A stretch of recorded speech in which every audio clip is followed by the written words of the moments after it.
Bienvenidos a nuestro masterclass sobre estrategia de intervención de terapia ocupacional en rehabilitación de pacientes COVID-19. Mi nombre es Laura Rodríguez, estoy acompañada por la terapeuta ocupacional Francis Guacaneme. Las dos somos egresadas de la Universidad Nacional de Colombia y trabajamos en el Instituto de Medicina de Ejercicio y Rehabilitación en la Fundación Santa Fe de Bogotá. Las dos estamos representando a un equipo de aproximadamente 11 terapeutas ocupacionales que ingresamos a las unidades de cuidados intensivos en pacientes con COVID-19 y también en espacios hospitalarios. Por ello, en este momento queremos dar una contextualización también sobre el quehacer del terapeuta ocupacional a través de la historia. Para ello es importante que reconozcamos que aproximadamente hace 100 años, posterior a la Segunda Guerra Mundial, la terapia ocupacional da inicios en los procesos de rehabilitación de pacientes con disfunciones físicas y también mentales propios del proceso de guerra. Asimismo, nosotros hemos respondido a las demandas internacionales y nacionales en las que hacemos unas acciones con un alto impacto en el desempeño ocupacional de las personas. Este tiempo de COVID-19 ha sido un tiempo de grandes retos, al igual que hace 100 años nuestros antecesores realizaron todo su proceso de rehabilitación en pacientes posguerra, y es algo similar lo que hemos vivido en este proceso de rehabilitación en COVID-19. Es así como nosotros realizamos actividades en rehabilitación física, cognitiva y socioemocional de manera oportuna, segura y eficiente a lo largo de la historia, y en este momento pues no ha sido la excepción. Estos procesos de rehabilitación han permitido que haya un componente de realización y de bienestar en cada uno de nuestros pacientes. A través de estas experiencias que hemos adquirido, queremos compartir con todos ustedes los aprendizajes y los retos que están en la actualidad. Mi compañera Francis Guacaneme y yo realizaremos para efectos dinámicos de esta presentación algunos intervalos. A continuación, ella realizará la contextualización de las implicaciones funcionales y de la evidencia científica que hemos encontrado que sustentan nuestro quehacer en la rehabilitación de pacientes COVID-19. Queremos iniciar como haciendo un contexto, como lo decía mi compañera Laura, sobre la literatura que se ha encontrado, pero ponemos esta diapositiva para centrarnos en qué implicaciones funcionales nos está trayendo el COVID-19 a nuestros pacientes. Podríamos hablar de definiciones, pero creo que ya hemos escuchado muchas y cada vez nos actualizamos más en esta enfermedad. Traemos para nuestro quehacer de terapeutas ocupacionales lo que más nos importa en este momento en el paciente con COVID-19, que es la afectación que está teniendo en el sistema nervioso central. Si bien es una enfermedad que ha sido drástica con el ser humano y ha afectado diferentes sistemas, para la parte funcional de nuestros pacientes es muy claro que el sistema nervioso central ha sido un punto específico de ataque de este coronavirus. Como lo ven acá en la imagen superior izquierda, podemos ver cómo el AC2, que es uno de los receptores que se encuentra en el ser humano en mayor concentración, es muy afín al COVID-19. Este AC2 desafortunadamente se encuentra en muchas células de nuestro cuerpo, pero tiene una gran representación en las células del sistema nervioso central. Entonces, como vemos acá, afecta neuronas, afecta células endoteliales, pero también afecta astrocitos, está afectando una serie de células que lo que van a tener es implicaciones muy fuertes en la persona que está padeciendo la enfermedad, sobre todo la presentación grave de la misma. Podríamos hablar de diferentes sistemas, como lo decía, pero no nos vamos a centrar en estos. En la presentación vamos a hacer básicamente referencia a las afectaciones que está teniendo el COVID-19 en los sistemas que para la parte funcional más nos interesa. Acá lo vemos al lado izquierdo, también la representación en las diferentes neuronas, cómo afecta lo que es el sistema nervioso central, pero también cómo esa alta concentración de AC2 que hace una tormenta citoquímica en el ser humano también está afectando así como afecta a neuronas, también afecta a las células gliales y también genera afectaciones en lo que es nuestro sistema nervioso periférico. Se dice en la mayoría de estudios que el 40% de los pacientes que tienen una presentación grave de la enfermedad y están en una unidad de cuidado intensivo pueden llegar a presentar, por esto que acabamos de explicar, polineuropatías o también lo que son miopatías. También podemos hablar de que el paciente, y en un gran número lo vemos los que estamos enfrentados a las unidades de cuidados intensivos, es que presentan el síndrome de Dowsy, que es debilidad adquirida en la unidad de cuidado intensivo. Esto secundario a un reposo prolongado, una sedación y una ventilación mecánica a la que la mayoría de nuestros pacientes desafortunadamente se ven expuestos. También hablamos de lo que son las lesiones de nervio periférico que se generan, que pueden ser secundarias a neuropraxias, pueden caer en neuropraxias o en plejopatías, que estas últimas se presentan en gran medida en los pacientes que se ven expuestos en la posición de prono con ciclos repetidos cuando hay un trastorno de oxigenación que no mejora. La posición, como ustedes la conocen, con una abducción completa del hombro, con una rotación, hace que pueda haber una elongación marcada del plejo y acá nos puede estar presentando plejopatías. También neuropraxias, todos conocemos que el paciente en unidades de cuidado intensivo está sometido o tiene lo que son las líneas arteriales. Eso ya es un factor de riesgo para presentar neuropraxias. Los hemos tenido en nuestra experiencia, hemos tenido varios pacientes con neuropraxia del radial, que nos quedan pacientes con mano caída que viene a interferir en la parte funcional. Como evidencia científica, no queremos alargarnos en la charla, pero queremos mostrarles a ustedes que ya empezamos a incursionar en estudios, en escritos que tocan la parte de terapia ocupacional. En algunos entran terapeutas ocupacionales a escribir, en otros son basados en nuestras notas y de ahí a tener unas muy buenas evoluciones. Para este momento les traigo un estudio. Robert en el 2020 hace un estudio transversal retrospectivo en donde hace referencia a cómo los pacientes que estando en la unidad de cuidado intensivo que recibieron terapia física y terapia ocupacional son pacientes con una alta prevalencia a ser dados de alta a sitios de internación de rehabilitación. No queriendo decir con esto que las terapias no funcionen, sino que esos pacientes que tienen un compromiso grave de la enfermedad, en los que ven la necesidad primaria de empezar una rehabilitación temprana, finalmente tienen repercusiones tan fuertes en su funcionalidad que terminan saliendo a estos sitios de rehabilitación.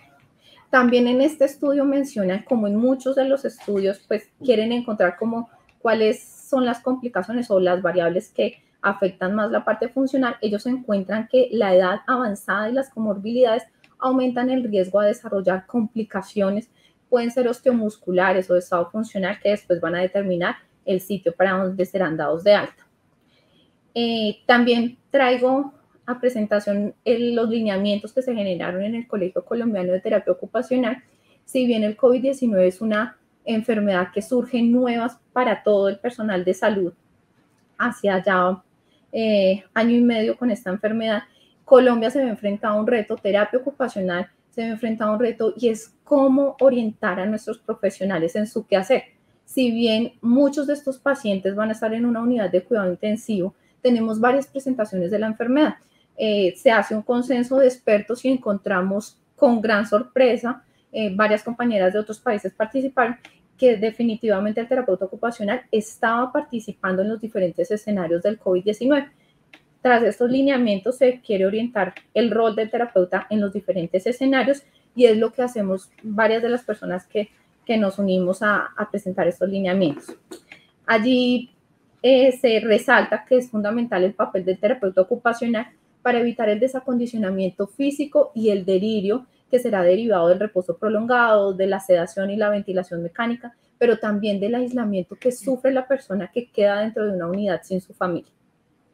El terapeuta ocupacional estará en la posibilidad de facilitar la participación en las ocupaciones, en las rutinas diarias, en los roles de la persona, pero también hacer que el paciente que está en estado crítico pueda nuevamente recuperar esas habilidades que le van a permitir esa participación, porque si bien es un paciente que está sedado, no va a estar en ese momento con actividades presentes.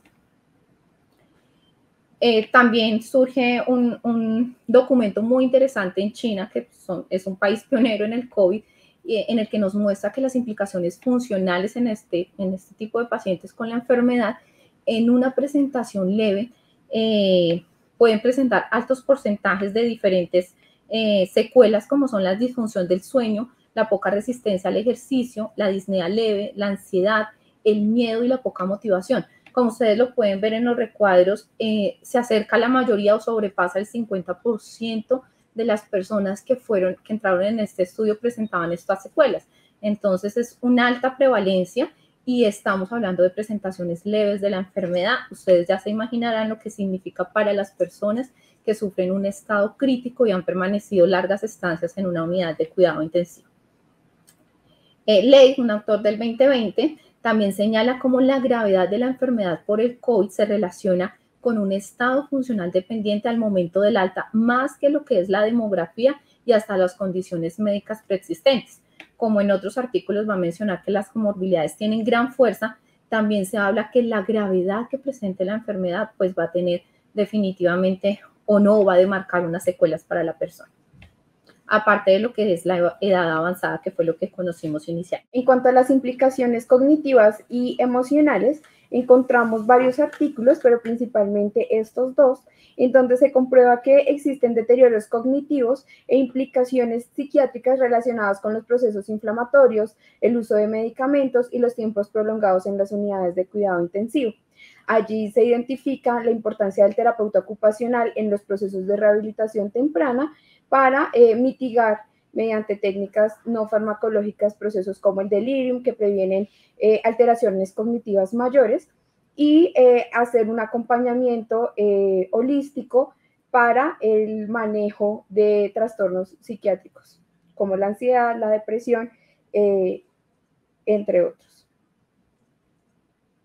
Múltiples estudios afirman que, como lo dijo mi compañera Franci, existe un compromiso encefálico en donde podrían existir enfermedades o síntomas propios de encefalopatías, encefalitis o accidentes cerebrovasculares. Aproximadamente un 30% de las personas presentan en los distintos estudios una alteración en su componente cognitivo, lo que genera un déficit en la atención, alteraciones de funciones ejecutivas y alteraciones en el procesamiento de la información y de la memoria a corto plazo. Esto se explica porque hay un compromiso importante en las zonas hipocampales que generan ese deterioro y esas implicaciones impactantes de forma negativa a nivel cognitivo y funcional. También encontramos diversos estudios en donde el impacto del desempeño ocupacional es propiamente de nuestro interés y abarca áreas como las actividades de la vida diaria, la recuperación de los pacientes y la vinculación a sus actividades de trabajo, incluso pues en una unidad de cuidados intensivos es la suspensión de sus procesos laborales. Encontramos estudios donde hay una variación significativa en las actividades cotidianas e instrumentales de la vida diaria y en el desempeño social y adaptativo, conllevando esto a un desequilibrio ocupacional. También, como participantes en el Consenso Colombiano de COVID en el 2021, en marzo del 2021, encontramos que existen síntomas persistentes y secuelas prolongadas del COVID-19, lo cual está generando que los desempeños ocupacionales y las actividades significativas de las personas se vean condicionadas a esta patología.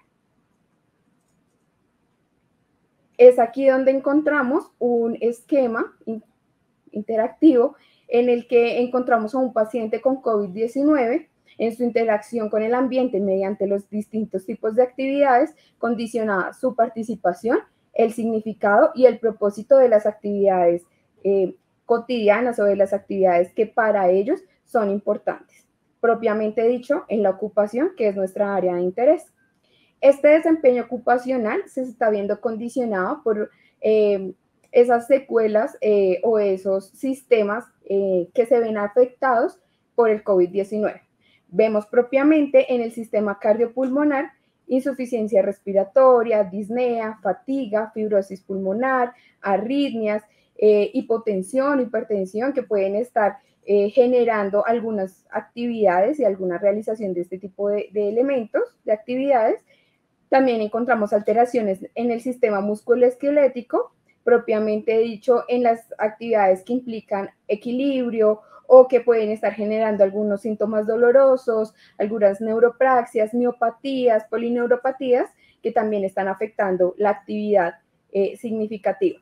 Y finalmente encontramos en el sistema nervioso central también algunos trastornos neuropsiquiátricos que se podrían presentar propiamente en accidentes cerebrovasculares, la focalización motora, algunas alteraciones cognitivas, como ya lo habíamos comentado hace un momento, en funciones básicas y superiores, y también en procesos como la ansiedad, la depresión, el delirium, en donde cada vez estamos evidenciando que nuestro actuar es importante. Desde la parte de rehabilitación temprana, lo que nos atañe a terapia ocupacional, se menciona en los lineamientos como la rehabilitación temprana debe ser multidisciplinaria y debe estar incluida en nuestra profesión. Se ha demostrado que su efectividad está en el restablecimiento de lo que son las funciones sensoriomotoras, cognitivas, espirituales y socioemocionales, que van a conllevar a mejorar la independencia funcional a través de movilización temprana, estimulación sensorial,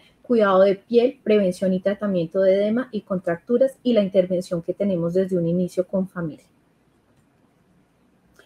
¿Cuándo remitir a terapia ocupacional? Es una de las preguntas que escuchamos muy común en las unidades de cuidado intensivo. Cuando iniciamos todo este proceso en COVID-19, los mismos médicos intensivistas se preguntaban cuándo remitir. Si bien hemos estado enfrentados a pacientes con neumonías, el paciente con COVID-19 no es el paciente típico que de pronto, infortunadamente, estaba sedado 2 o 3 días, sino es un paciente que tiene ciertas particularidades que hace diferente la intervención. ¿Qué se hace? Desde las diferentes guías internacionales que se manejaron y los lineamientos que se sacan del Colegio Colombiano de Terapia Ocupacional que se saca para Colombia, entran a definir cuándo remitir a terapia ocupacional. Se inicia con el paciente que está alerta, el paciente que no está intubado, que no está sedado, pero que si está dentro de una unidad de cuidado intensivo, se sabe que tiene un trastorno de oxigenación, seguramente de moderado o severo, con un riesgo alto de que haga una falla ventilatoria, pero ese paciente también lo tenemos participando en actividades básicas, seguramente comiendo, cepillándose los dientes, peinándose, pero tiene un altísimo riesgo de que se vaya desacondicionando por el reposo y por la fatiga que él está sintiendo. Ahí entramos a intervenir nosotros desde la parte educativa en técnicas de ahorro de energía y ya mencionaremos más adelante qué otras cosas. Remitir también un paciente en el que se decida que se va a empezar la disminución de sedoanalgesia o que empieza con una sedación dinámica porque se piensa hacer un desmonte de ventilación mecánica para nosotros entrar a apoyar esa parte del despertar. También un paciente que por más crítico que se encuentre dentro de rangos de estabilidad y seguridad, claro está, y que lleve más de 7 días ventilado y sedado, la literatura nos ha mostrado que es un paciente que tiene una alta prevalencia de tener secuelas que puedan no ser transitorias, sino que puedan ser permanentes, generando situaciones discapacitantes. Entonces, intervenir en ese tipo de pacientes. Cuando se piense en el weaning, que es el desmonte de la ventilación mecánica, entramos a intervenir como parte del equipo que hace fortalecimiento también muscular, no solamente de miembro superior, sino que apoyamos con esa respiración diafragmática, apoyamos este proceso de acondicionamiento que para nosotros los ocupacionales lo llamamos desacondicionamiento ocupacional y vamos a hacer acondicionamiento ocupacional en la parte física, emocional, cognitiva para que ese paciente se pueda desmontar de la ventilación mecánica. También remitir ese paciente que se conozca que tiene un antecedente de discapacidad o que es un paciente que venía en un proceso de rehabilitación. Si bien no se va a continuar de la misma manera porque va a tener en ese momento una situación clínica diferente, se va a poder seguir apoyando ese proceso de rehabilitación. O el paciente que también tenga una alteración neurológica súbita, el paciente que se encuentra pues en su estado crítico, pero de un momento a otro se dan cuenta que el paciente de pronto bajaron sedación y no responde, o de un momento a otro tiene cambios neurológicos. Ese tipo de pacientes puede ser remitible para terapia ocupacional. ¿Cómo empezar la valoración del paciente en una unidad? Como lo decía, es un paciente diferente, es un paciente crítico del que debemos tener muchísimo cuidado. Entonces, la revisión de historia clínica, ya voy a hablar paso a paso de esto, confirmar la estabilidad clínica y hemodinámica del paciente y se hará una valoración directa para finalmente dar lo que es para nosotros un concepto ocupacional y promover un plan de manejo. Dentro de la revisión de historia clínica, quiero, por favor, recomendar que debemos ser sumamente cuidadosos en cada uno de estos aspectos.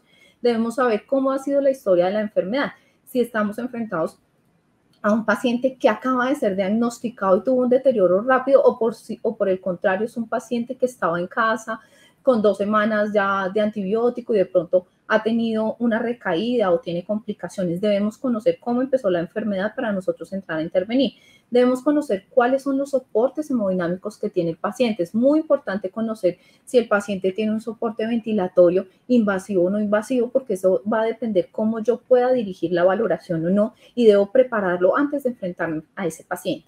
Si tiene una terapia dialítica porque está con un compromiso renal, o si de pronto es un paciente que está intubado, pero necesita un soporte vasopresor, un soporte vasoactivo. Yo tengo que conocerlo para el momento en que voy a enfrentarme al monitor, saber si puedo o no puedo atender al paciente. Entre otros de los soportes que debo conocer.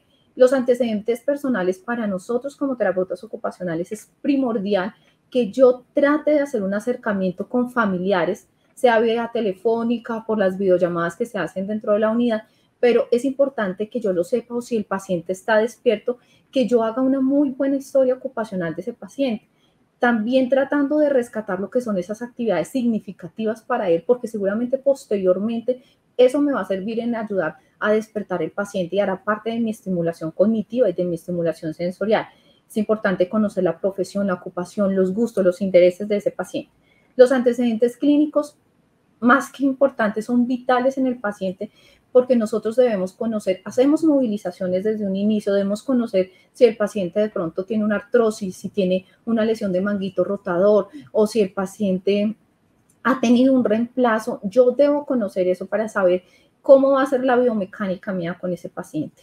Los paraclínicos es muy importante y nos hemos enfrentado a diario en esto, y es leer laboratorios que seguramente hacen un poco más densa la intervención, pero que es clave, es estar mirando cómo está día a día ese paciente, si bajó la hemoglobina, si subió, si el nivel de plaquetas está apto para que yo pueda hacer una intervención, o si es riesgoso para generar un sangrado, o bueno, todas estas cosas que nosotros podemos mirar con laboratorios. Los gases arteriales a los que de pronto no estábamos tan habituados, y nos ha tocado con el apoyo de otras disciplinas en poder ir entendiendo en el camino del COVID-19, porque todo ha sido un aprendizaje, nada estaba escrito, pero ir aprendiendo a revisar unos gases y saber si el trastorno de oxigenación subió porque la PAFI disminuyó, si está en unos parámetros de seguridad que puedo atender el paciente o de qué manera lo puedo intervenir. También revisar los resultados de unas imágenes diagnósticas, si tenemos una resonancia nuclear que ha salido magnética de cerebro, que ha salido con afectación, o si tenemos un Doppler y podemos conocer si hay un trombo en una trombosis venosa y yo no puedo mover cierta extremidad. Con esto lo que queremos decir es que si bien hay mucho por hacer como terapia ocupacional, como terapeutas ocupacionales con el paciente, tenemos que ser muy cuidadosos a la hora de intervenir.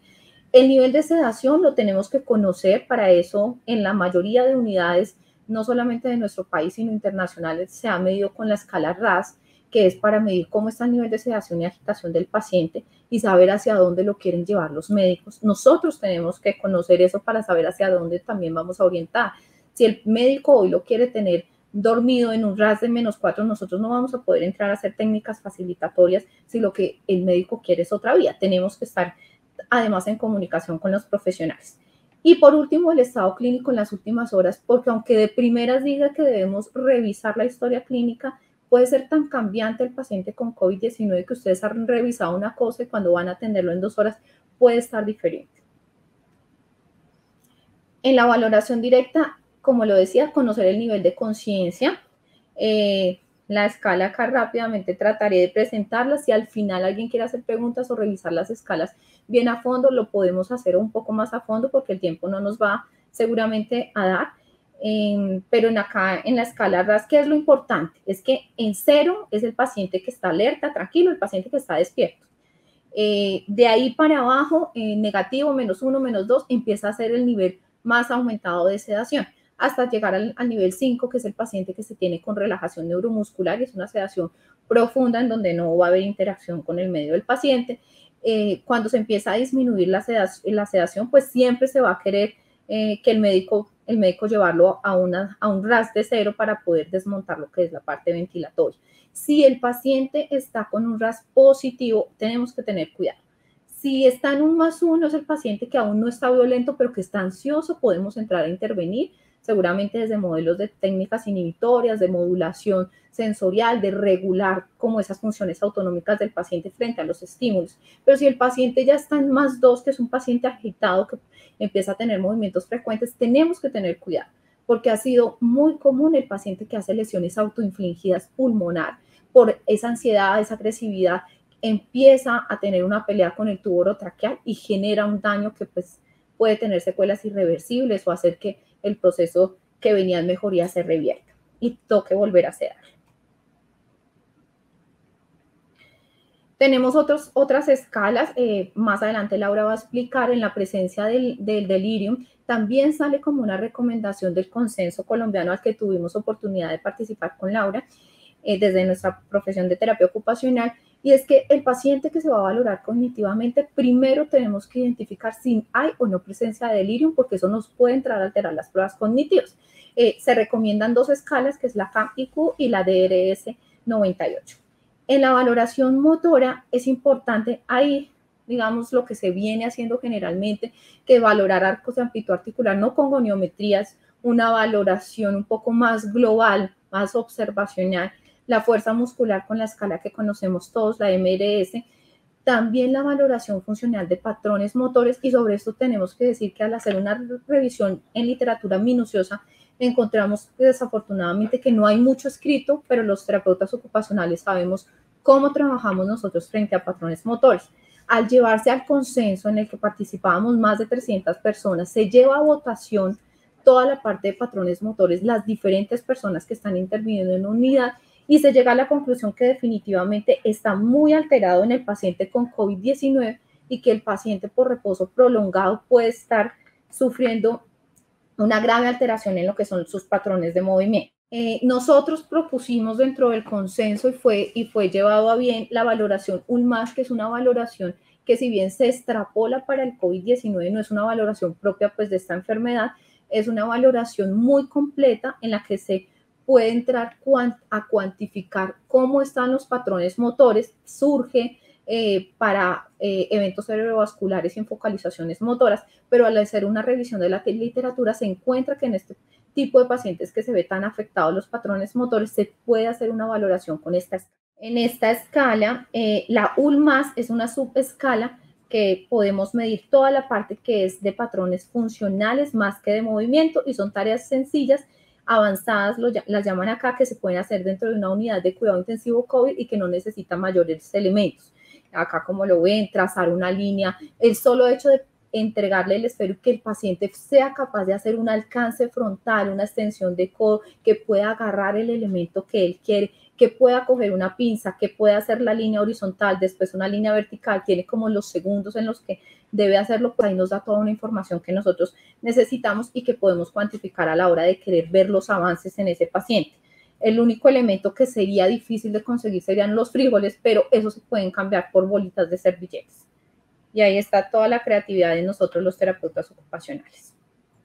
Se hace valoración sensitivo-motora en los pacientes que tienen alteración sensitiva, pero que están conscientes y puede ser objetivo los resultados. Se hace valoración cognitiva después de descartar que hay un delirio y se utilizará pruebas de Mini-Mental o MoCA, que más adelante también Laura las explicará. También se hace una valoración funcional en el paciente que esté despierto, y la literatura nos muestra que sigue el fin teniendo una gran fuerza dentro de los últimos estudios, y en el paciente con COVID-19 se encuentra que es una escala que tiene alto nivel de confiabilidad. Para la parte de hospitalización, para ser dados de alta, se propone otra escala de la que después hablarán. Se puede hacer de una forma objetiva, se hace una calificación en la que nosotros podemos medir el nivel de porcentaje del paciente, como lo pueden ver acá. Eso ya entramos a explicarlo más adelante si nos llega a ver tiempo. Pero la mayoría de los terapeutas ocupacionales conocemos lo que es el fin. Los objetivos generales de la intervención de nuestros pacientes será evitar las consecuencias irreversibles que se puedan generar, o también una discapacidad en el paciente con COVID-19. Orientaremos el tratamiento del COVID-19, como lo mencionó Laura, desde una visión holística en ese paciente que nosotros vemos no solamente como la parte musculoesquelética ni la parte cerebral, sino el ser integral que tiene emociones, que está enfrentado a una serie de sentimientos de estrés por estar dentro de una unidad sola, pero que también sus componentes sus diferentes componentes se ven afectados por esta enfermedad. También buscaremos impactar positivamente en lo que es el equilibrio ocupacional del paciente y su bienestar. Ya en los objetivos directos de intervención tendremos que favorecer un despertar modulado, brindando lo que llamamos las medidas antidelirium, recuperar y preservar esos patrones motores de los que ya hablamos, recuperar y mantener la independencia funcional, monitorizando que el gasto energético de ese paciente y ese consumo de oxígeno esté de acuerdo al momento de trastorno de oxigenación, si es que lo tiene todavía, estimular la parte de funciones cognitivas y sensoriales, entrenar en técnicas de ahorro de energía, mantener y mejorar la tolerancia al esfuerzo.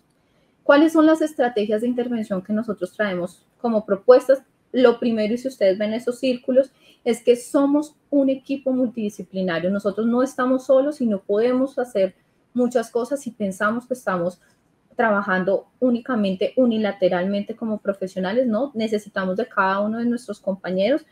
Podremos, y lo hacemos, que es favorecer una estimulación multisensorial, debe ser generando estímulos que son graduados y organizados para favorecer el despertar de ese paciente de una forma modulada, nunca sobreestimulando.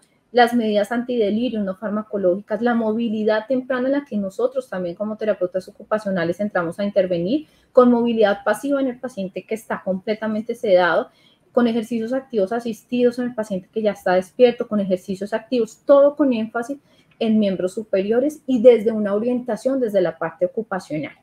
Favorecer desde el inicio una forma temprana de verticalización del paciente. Es muy importante por la parte respiratoria que desde el inicio, si es posible por la condición clínica del paciente, lo llevemos a la parte vertical ascendente inicialmente y lo hacemos en común equipo con fisioterapia y si es posible a la parte bípeda.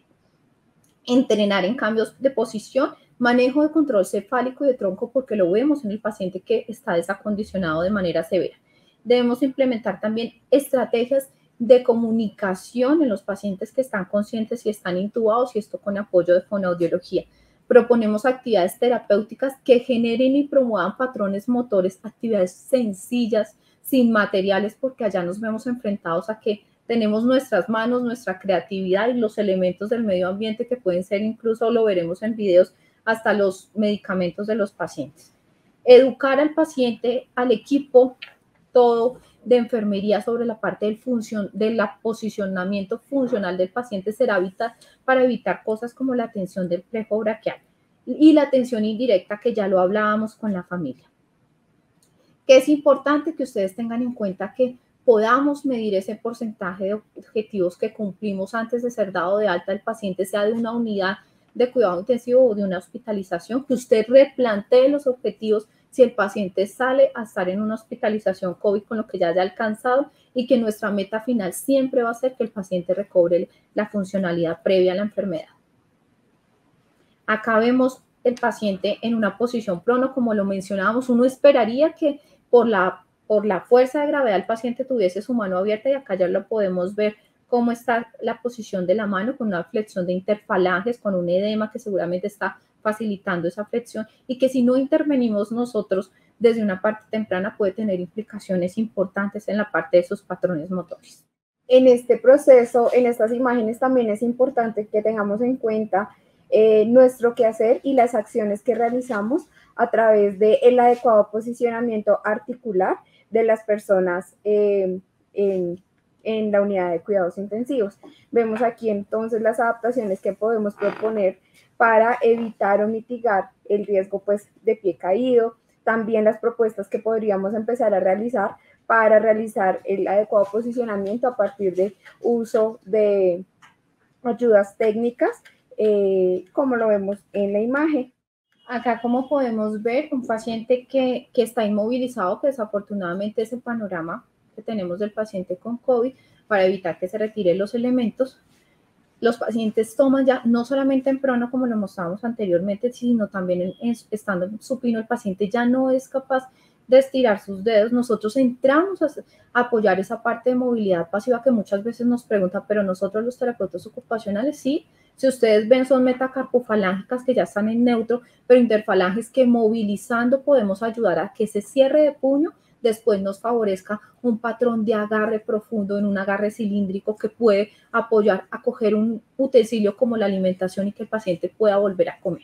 Entonces ahí entramos a intervenir también con la parte de movilidad en lo que es la parte de mano, falanges, interfalanges, metacarpofalanges. En este video podremos observar un paciente portador de una ventilación mecánica no invasiva. Este paciente como antecedente ocupacional significativo es mecánico, es un adulto productivo, es un adulto que en este momento en el video vemos con algunas dificultades para sus destrezas manipulativas, para realizar la adecuada ejecución de agarres, de elementos cotidianos con una resistencia baja, que es una actividad muy sencilla, pero lo cual le cuesta al paciente. Esto es para que tengamos en cuenta la importancia de nuestro actuar en estos procesos tempranos de intervención.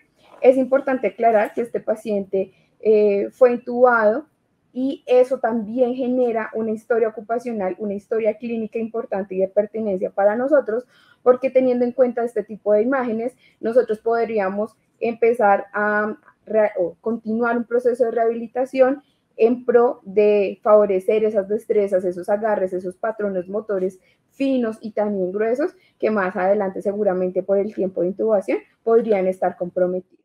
Tenemos también el panorama difícil del paciente que ha tenido una ventilación mecánica prolongada, que ha sido sedado por varias semanas y que después queda en una condición física bastante difícil. El paciente que no puede tener una movilidad activa voluntaria, que sus rangos de movimiento son mínimos, a los cuales asistimos. Entonces, ¿qué hacemos nosotros? No la movilidad pasiva de doblar y estirar, pero sí poder promover esos patrones motores de forma asistida. Como lo ven ahí, pues como un punto de torque o de fulcro, nosotros ayudamos a asistir lo que es ese patrón mano-cabeza. Se le está solicitando al paciente que mueva su cabeza. Es un paciente que ya está despierto, que ya está estubado hace días, que el paciente está libre de delirio, pero es un paciente que seguramente no puede participar en ninguna de sus actividades primarias, que sería que el paciente por lo menos pueda comer o pueda peinarse o pueda rascarse y el paciente no lo puede hacer. Como vemos ahí, es necesario que empecemos a asistir desde la parte pasiva, también lo hacemos, también activo asistida, ese patrón mano-cabeza que después queremos que sea funcional. La parte de mano, seguramente el paciente, ahí lo van a ver más adelante, tiene más fuerza o más movilidad distal, entonces promovemos que el paciente haga lo que está en posibilidad de hacerlo, pero pensando, orientando esto hacia los patrones que necesitamos volver a recuperar. Acá lo vemos más adelante, el paciente intenta coger un elemento propio que sería de su autocuidado, pero el paciente no está en la posibilidad de hacerlo, a pesar de que tiene movimiento de mano, pero no hay un movimiento proximal. Podemos estar enfrentados a un paciente con una miopatía, que son los pacientes que vemos con mayor debilidad en hombro. Bueno, ahora ahondaremos sobre el síndrome post-COVID-19 y daremos un abordaje desde la terapia ocupacional. En este, pues como ya les hemos comentado previamente, tuvimos la oportunidad de participar como terapeutas ocupacionales en los procesos de definición y de recomendaciones para el abordaje interdisciplinar de rehabilitación en síndrome post-COVID. El síndrome post-COVID se define como aquellos signos y síntomas que se desarrollan durante o después de 12 semanas de una infección por COVID-19 y que no son atribuibles a un diagnóstico alternativo o a un diagnóstico previo del paciente.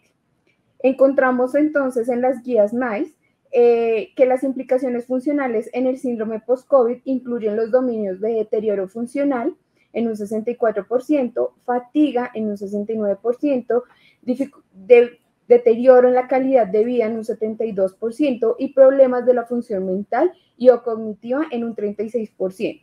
Finalmente, encontramos una baja capacidad o una disminución para la ejecución de actividades de ejercicio en un 22% de los pacientes. Algunos signos y síntomas que persisten en el COVID-19 son a nivel sensitivo motor, anosmia, fatiga, neuropatías, miopatías. A nivel neurocognitivo, la persistencia de síntomas de delirium el compromiso en funciones cognitivas básicas y superiores. Encontramos pacientes con una actividad significativa en donde hay un almacenamiento cognitivo que debería ser importante, pero que se encuentra comprometido y lo cual está afectando sus procesos de desempeño ocupacional significativo. También encontramos dificultades en funciones ejecutivas.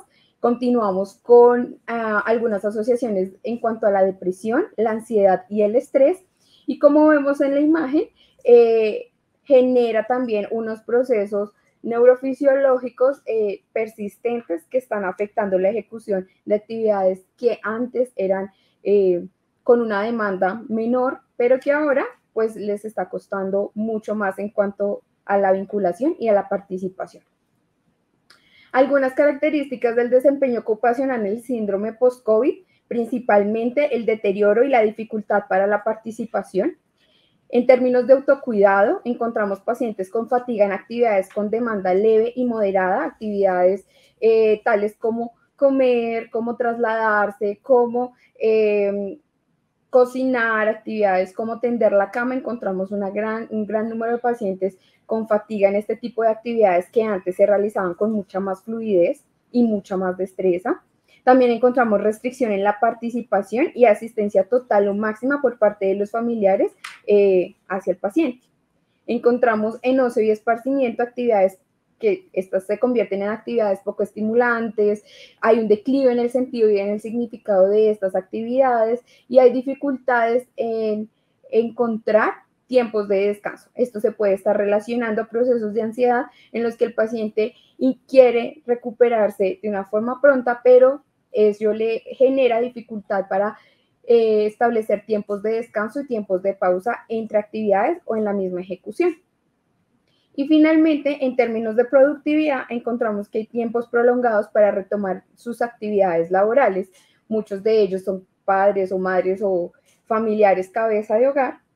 También encontramos un desempeño con dificultades en las demandas habituales y restricciones en la ejecución. Pacientes que podrían tener algunas restricciones para realizar las actividades en su puesto de trabajo normal. Bueno, como prácticas recomendadas en el consenso colombiano, encontramos 5 principales. La primera es vincular redes de apoyo. Esto nos permite un manejo de factores de riesgo asociados al desarrollo de síntomas depresivos, ansiosos y de estrés.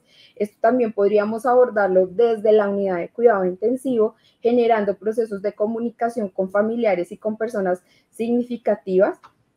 Asimismo, esto nos permitiría tener un acceso a la capacidad funcional, a los roles y la participación previa del paciente.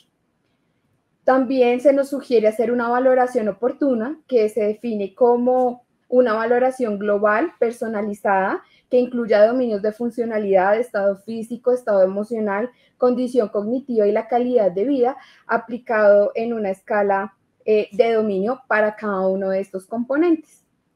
Asimismo, se recomienda la planeación e intervención holística, tener en cuenta que hay pacientes que requieren un ajuste en sus hábitos, sus rutinas, los roles, su participación, atendiendo los déficits que presenta, las demandas requeridas del entorno personal, familiar, laboral, espiritual y social, y también generar algunas estrategias y técnicas sustentadas en la literatura que les permita realizar acciones con pues esta evidencia y de esta forma disminuir las implicaciones negativas en el desempeño ocupacional. Estas nos permitirán ser más efectivos y más eficaces en nuestros procesos de tratamiento. También encontramos una recomendación en términos de trabajo y comunicación interdisciplinar efectiva.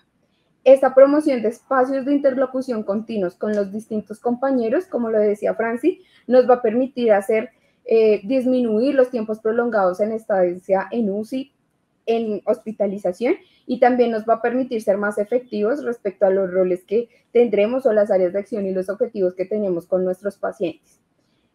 Se propone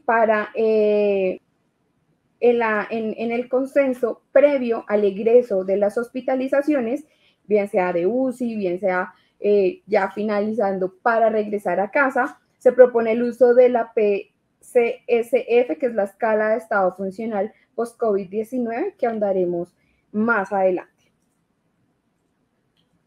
En cuanto a la valoración oportuna, también identificamos, como lo decía Franci, que los distintos procesos de evaluación interdisciplinar deben tener en cuenta las comorbilidades previas, deben tener en cuenta procesos o valoraciones de intervención oportunas desde la unidad de cuidado intensivo para garantizar una óptima recuperación funcional, un adecuado posicionamiento en cama, mantener rasgos osteoarticulares, el manejo y la prevención del edema, pero también necesitamos realizar valoraciones en términos de funcionalidad con la escala FIM o con la PSF. A nivel neurocognitivo necesitamos descartar un posible cuadro de delirium. Para eso, pues está la escala CAM, pero hay una que es la DRS 98, que está traducida y avalada por nuestro para uso colombiano, en donde se hace la evaluación de la gravedad de los síntomas que podemos encontrar aquí en la imagen. A nivel neurocognitivo, también encontramos valoraciones con estado MoCA, con la valoración MoCA y con el examen de estado mental Mini-Mental. A nivel socioemocional, la valoración de hábitos, de alimentación, de rutinas, de roles y como puntos de buena práctica vincular nuevamente a las redes de apoyo, identificar los antecedentes ocupacionales familiares y o comorbilidades previas a la infección por SARS-CoV. En términos de estrategias y técnicas, les presentamos a nivel funcional y neurocognitivo. A nivel funcional, la reeducación sensitiva y motora, fortalecer patrones motores funcionales e integrales y aplicar o también recomendar a familiares y pacientes las técnicas de conservación de energía para mitigar fatiga, incrementar funcionalidad y participación en actividades cotidianas, en el caso que así lo requiera cada paciente. A nivel neurocognitivo, existen estrategias para acompañar el despertar y la conexión con el medio. Esto se propone solo en caso de que hayan pacientes que aún posterior a unidad de cuidados intensivos sigan teniendo dificultades en su proceso de despertar y de conexión por distintos efectos sistemáticos.